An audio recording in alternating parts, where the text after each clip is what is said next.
তেজগাঁও কলেজে ছাত্রাবাসে সংঘর্ষে শিক্ষার্থী মারা যাওয়ার ঘটনায় ফার্মগেট অবরোধ করে বিক্ষোভ করছে শিক্ষার্থীরা। সকাল 11টার দিকে ক্যাম্পাস থেকে মিছিল নিয়ে ফার্মগেট মোড়ে এসে অবস্থান নেন শিক্ষার্থীরা। এ সময় সহপাঠী হত্যার সঙ্গে জড়িতদের গ্রেপ্তার ও বিচারের দাবি জানান তারা। তেজগাঁও কলেজের ছাত্রাবাসে গত 6 ডিসেম্বর মাদক সেবনকে কেন্দ্র করে দুই গ্রুপের সংঘর্ষে 3 জন শিক্ষার্থী আহত হন। তার মধ্যে উচ্চ মাধ্যমিকের বিজ্ঞান বিভাগের মেধাবী ছাত্র সাকিবুল হাসান রানা 4 দিন যাবৎ আইসিইউতে থাকা অবস্থায় 10 ডিসেম্বর মারা যান। ব্যস্ততম এই সড়কটি বন্ধ থাকায় তীব্র যানজটের সৃষ্টি হয়েছে।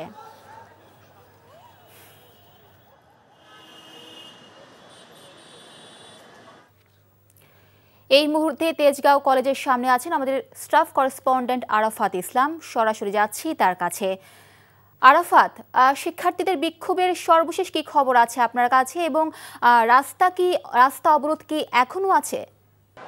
গত 6 ডিসেম্বর রাজধানীর তেজগাঁও কলেজ ছাত্রাবাসে মাদক সেবনকে কেন্দ্র করে দুই গ্রুপের সংঘর্ষ হয় এবং এই সংঘর্ষে ওই কলেজের দ্বিতীয় বর্ষের বিজ্ঞান বিভাগের শিক্ষার্থী সাকিব তিনি গুরুতর আহত হন এবং গুরুতর আহত হওয়ার পর তিনি গত 4 দিন যাবৎ আইসিইউতে চিকিৎসাধীন থাকার পর গতকাল তিনি মারা যায় এবং তার এই হত্যার প্রতিবাদ এবং সেদিনকার ঘটনাকে কেন্দ্র করে কিন্তু তেজগাঁও কলেজের শিক্ষার্থীরা ফার্মগেট মোড়ে অবস্থান নিয়েছে।